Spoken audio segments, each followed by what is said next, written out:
All right, so today we're going to talk about the first step to get you to buying your first property. And for that, I have George Pino here. George, thank you for coming in. Thanks for having me over. You remember when we bought our first property, we weren't really sure how to structure things. So, we had some money.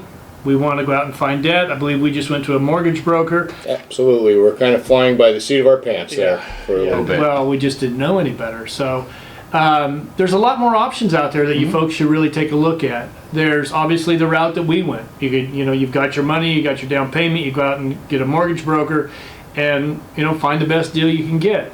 But if you want to get creative, there's a lot more opportunities. Absolutely.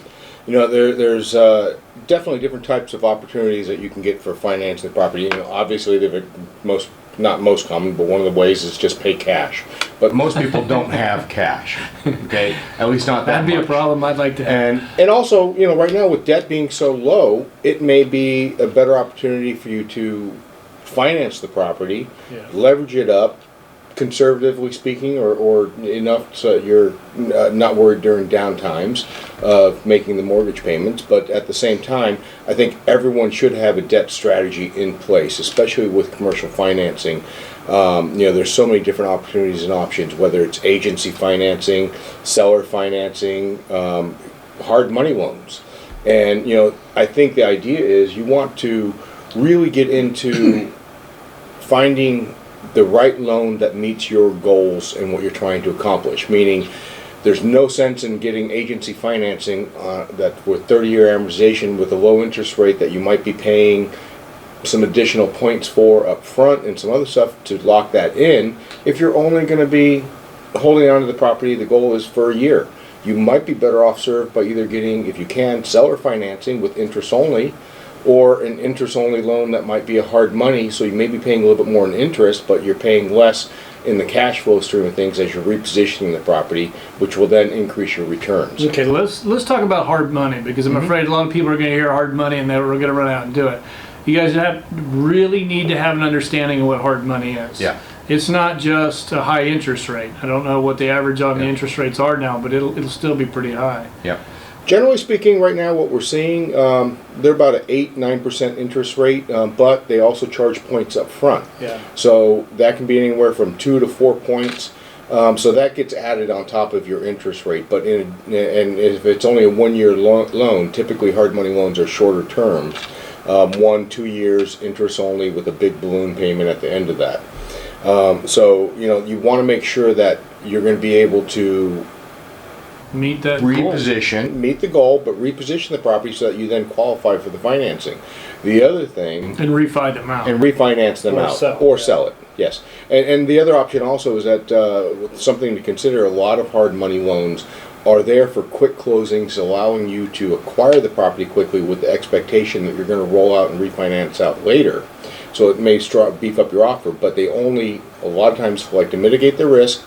So they only loan up to 50% of the value. So you still have to have a pretty substantial amount of cash down payment to be able to acquire it. Yeah, we did that for when we were buying small bulks. So we'd buy small bulks in lower income areas, and we'd buy 5 to 8 properties typically, and hard money, fix them up and flip out of them. Yeah. Now our risk was maybe not selling a property on time. That's something we always were concerned about.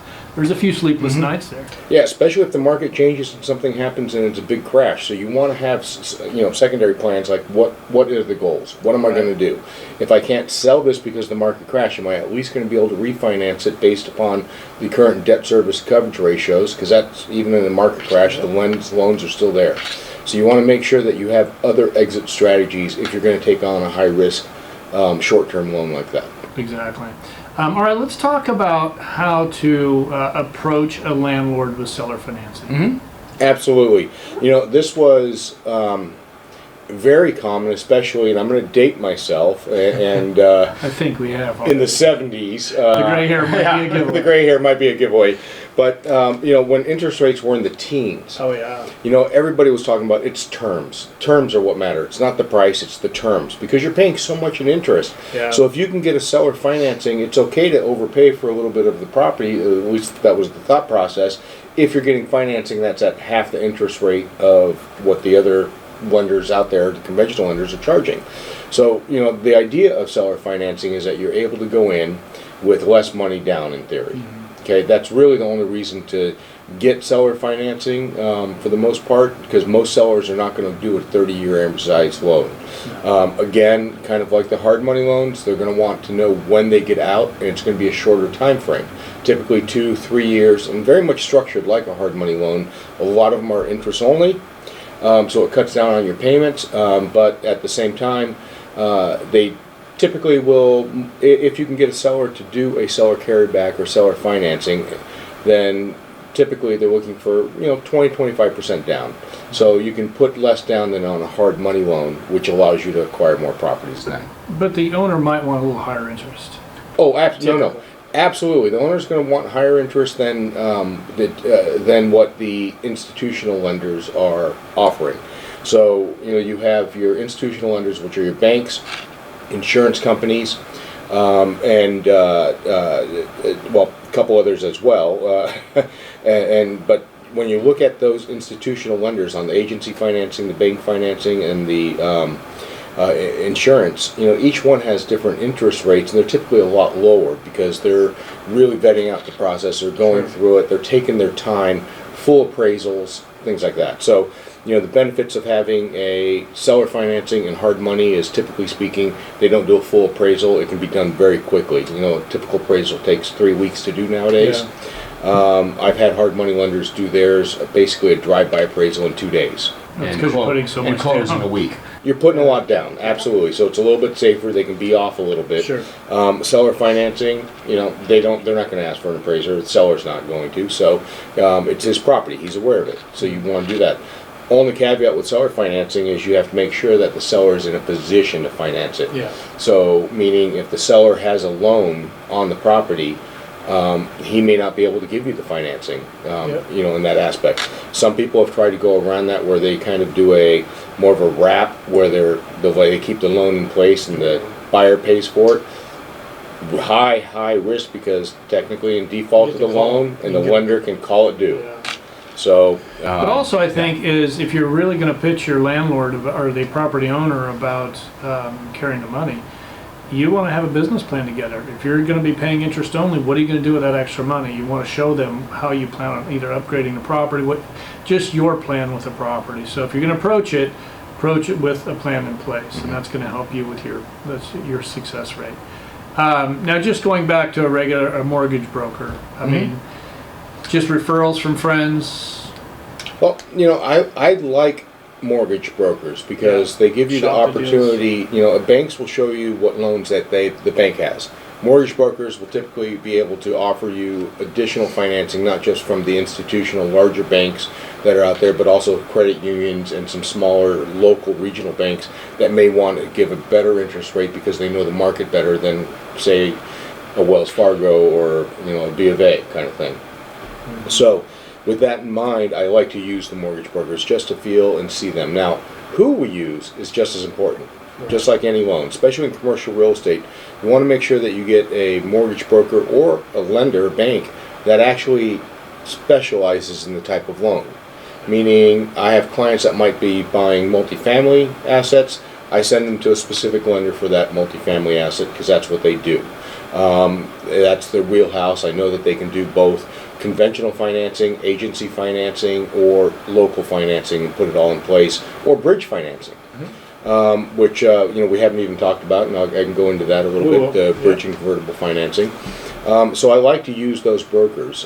Banks tend to have kind of a little box. Yeah, they want you to use their plan. It's going to be whatever's there. Yeah. Not much change or negotiating. The nice part also is that little dirty secret in commercial real estate for the lenders. Mortgage brokers negotiate all the time with dirty the lenders. secret.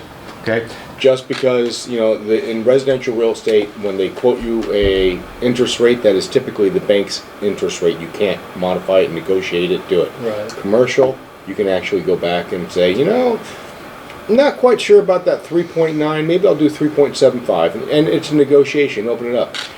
Many times they will accommodate.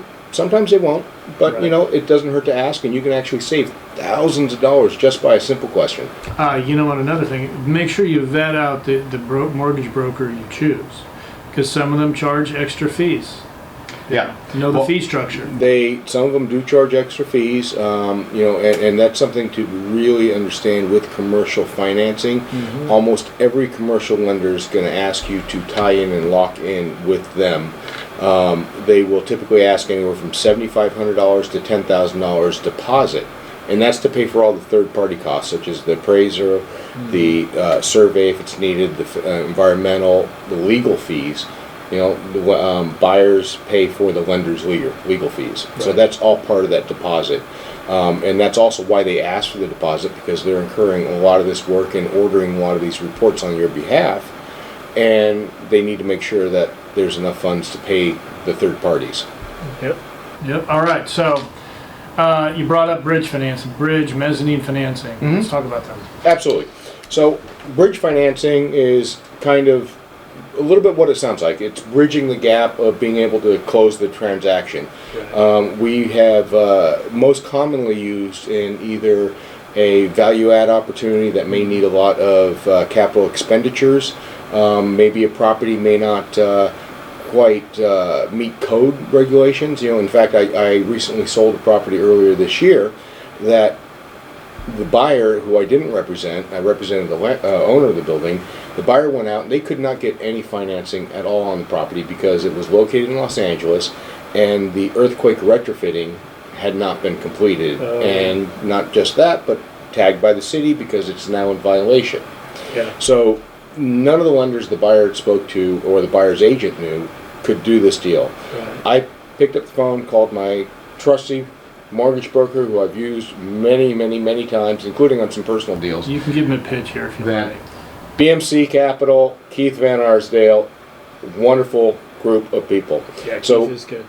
And they immediately came back with a loan quote, but they structured it with a bridge to permanent financing so that the lender loaned X amount of dollars on the property. It was actually still a 80% LTV, I believe.